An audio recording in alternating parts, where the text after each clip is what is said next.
This is Tom with the Crypto Crew, and today we're talking to Randall. How are you today, Randall? Very good. How are you doing? Pretty good. It's a hot day here, but we're enjoying it. Yes. It's my understanding that you had some possible Bigfoot activity in your area. Would you please start out telling us what state you're in? Yes, I'm in Central Mass. I'm like 7 miles from the Quabbin Reservoir, so it's pretty woodsy out here. It's very country. Okay. Can you tell us maybe what happened? What was going on? What was you doing? And what did you hear? What did you see? Sure. I actually didn't see anything. It's what I heard.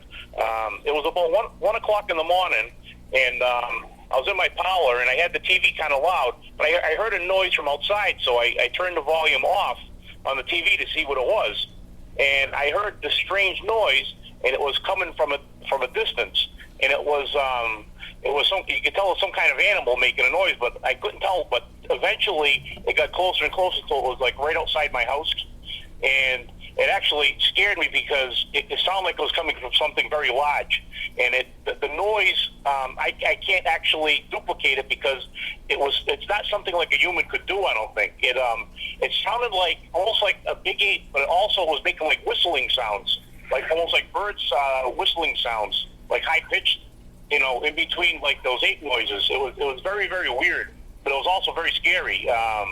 And cause like I said, I live out in the country, and I'm out like on a corner of a lot, so there's not even streetlights out there. But I was actually scared to even put the light on to see what it was, because I live in the country, for many years, and I know all the animals, and this was nothing that I've ever heard in my life. This was something very bizarre. And so what I did was I listened on YouTube, and I found an actual match for what I heard. It was going back to the early 70s that show In Search of Leonard Nimoy, and he did a thing on Sasquatch in the Sierras, and he had a recording on there of what they made out in the woods there, and it was almost identical match. And a few days ago, I saw another one on YouTube that was recorded up in the Sierra also, and it sounded identical. And that one says this was an actual recording of a Sasquatch. So right now, I'm definitely a believer of something, because I didn't see what it was, but it was no mistaking. It was like right outside my house. It was very, very, it was scary, and I had to go to work like an hour later. And I had second thoughts when I was going to work, but I had to go to work. Well, could you hear any like brush breaking or anything like that? No, it was. All I could hear was that voice, and it sounded like it was right on the other side of the wall of my house. No thumping of foot tracks or anything like that. Didn't sound like. No, what it was heavy rain outside that night. It was like the January thaw. It was in January. It was about 55 degrees at night, and so there was patchy snow out there. Most of it had melted though during the day because we had that big rainstorm, and it was real foggy out that night. Now, when did this take place? This took place. It was like in the middle of January. So we had a heavy rainstorm, and it was like a January thaw. It was real warm that night, for January. It's usually like 20, 25 degrees out where I live at that time of the year, but that night it was the thaw, so it was really warm. Have there been any other reports in that area of strange sounds or anything? I did see a report on. It was on the internet that there were these policemen that when they were going hunting. This was out in the Brookfields. This was last year, I believe, and they saw one when they were hunting. And they said it was not a bear, and they don't know what it was, but it was like 4 or 5 off-duty police officers saw it. Did you go out and look around after it got daylight, or that evening, looking for tracks or anything? Yeah, I had to go to work, and when I came home, that's what I looked for. But I think all the heavy rain we had during the night, and the ground was still frozen underneath, so it was kind of hard for it to leave a print or anything.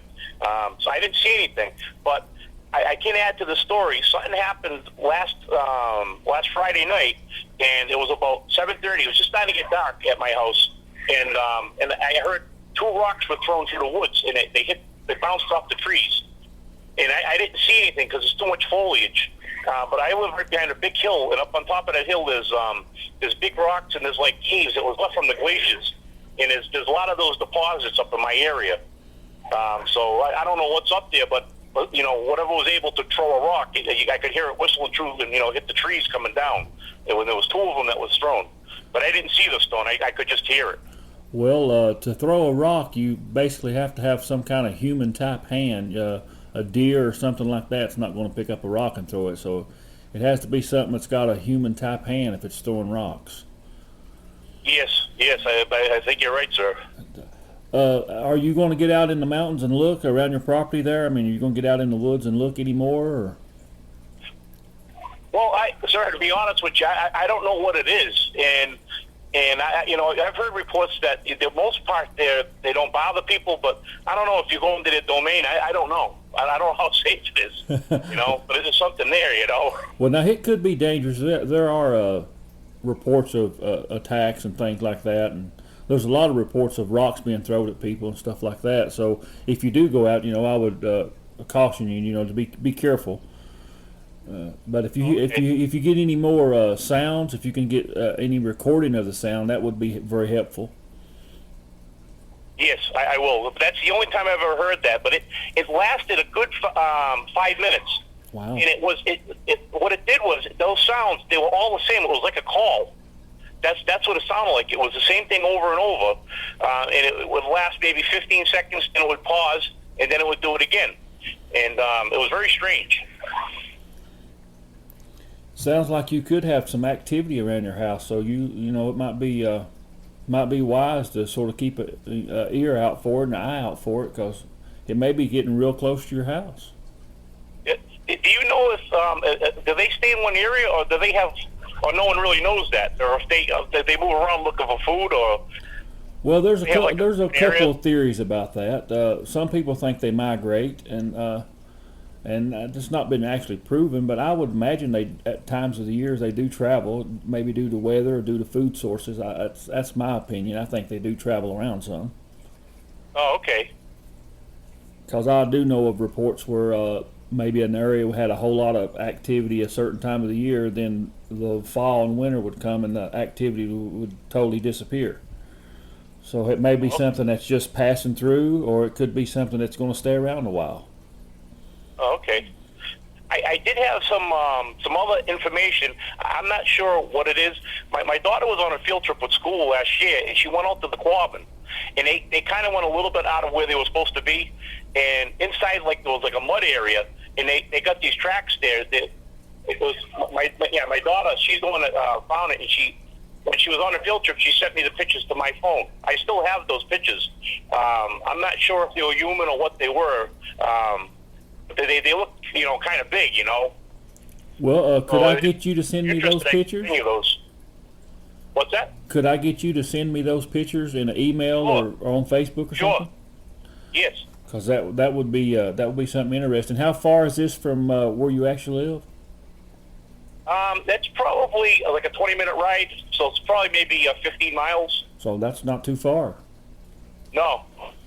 And I appreciate you doing the interview. And if you don't care, I'll send you maybe an email link to send me those pictures of the tracks. Sure. And we'll add that into the story. And if anything else develops, you make sure to contact me.